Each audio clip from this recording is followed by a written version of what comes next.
Hi, this video is going to be much less scripted and SAE, just because this is mostly me rambling about potential changes.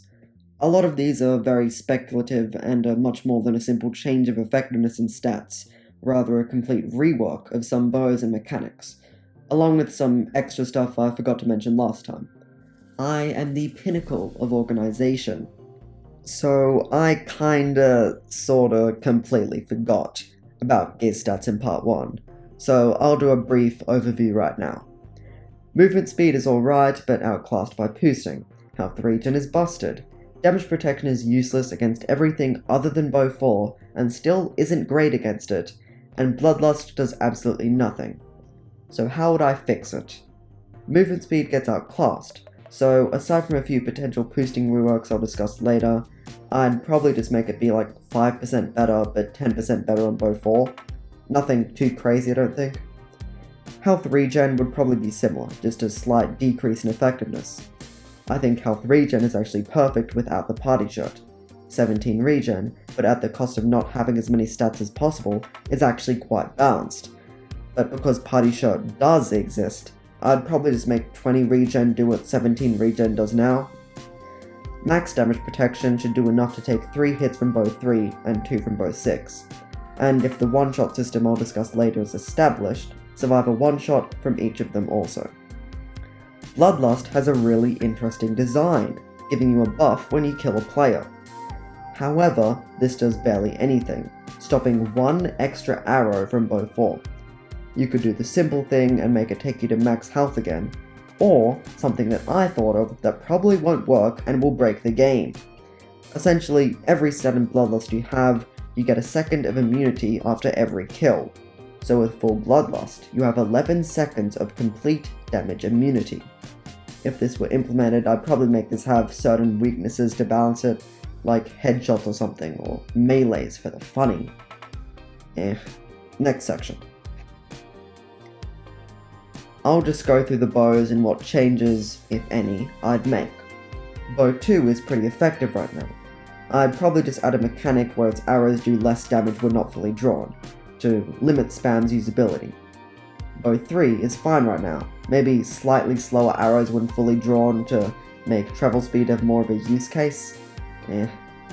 Bow 4 is pretty balanced, but I think it'd be fun to make it more aim-based, so spam doesn't work as well. So I'd make it 10 shot on body hits, but 2 shot with headshots, and probably go up to 8 shotting with body shots with full attack. Blatantly overpowered with aim, but utterly unusable with bad aim. I don't know, I'd find it funny. Bow 5 I've got a section for, and bow 6 is perfectly balanced. That just leaves everyone's favourite, bow 1. I'd probably make the time to draw 3 arrows take longer, but to compensate, have the single arrows travel further and more reliably. Think of it like bow 4, but with a powerful close range attack. Also, no headshots, so at 5 shots all the time.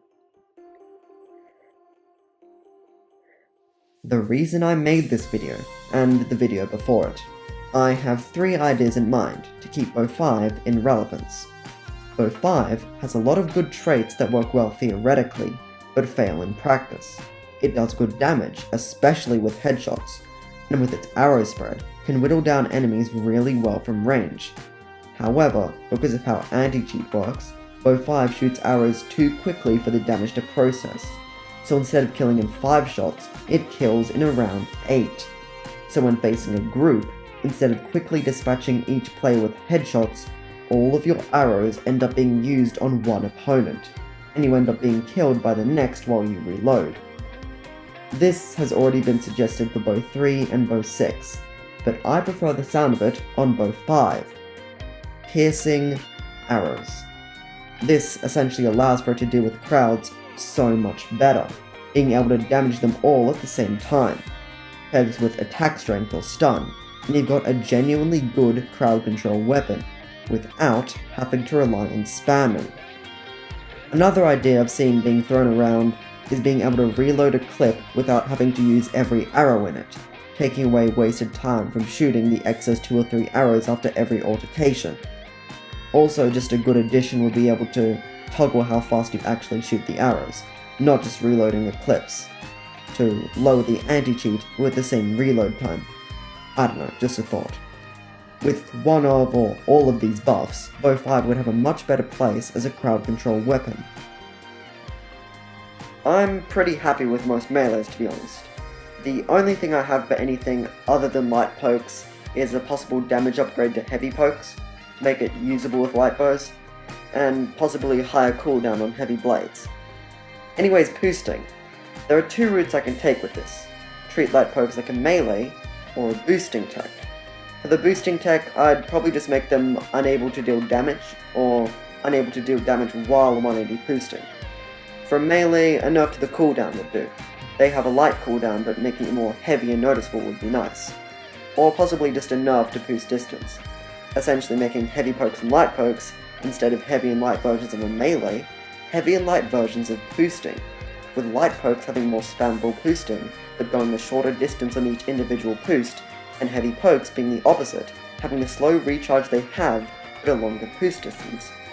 Or you could scrap all that and have light pokes' boost distance get smaller with each boost, with its fourth boost in a row not doing anything. Bow stats. Alright. Focus's main problem is it only does something for one bow. I'd probably just cap it to 5 instead of 10 and make it do a bit more, with 5 focus being the equivalent to bow 3 without any focus, and maybe the ability to scope with bow 4 and 6.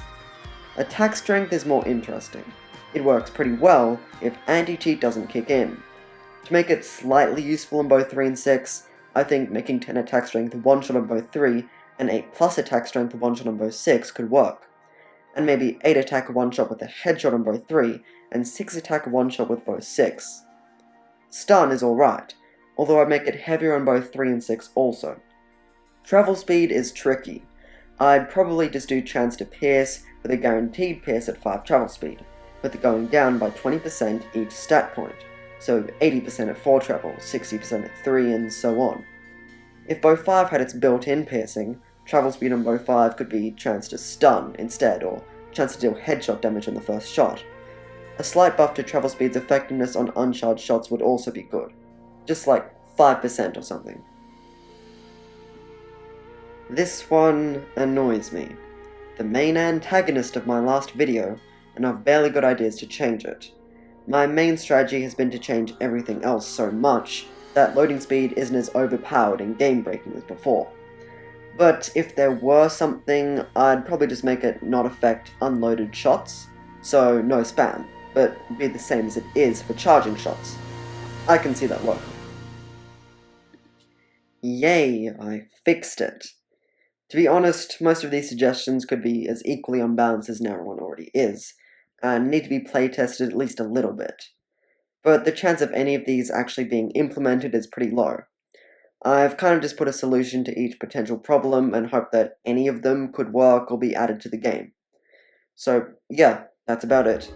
I might make a part 3 to this series, talk about the updates Jesper makes, or other people's suggestions for updates if any of them interest me much. If you've got any ideas for changes, you can always put them in the comments and I might talk about them later. Either way, this has been Sacred, and I'll catch you next time.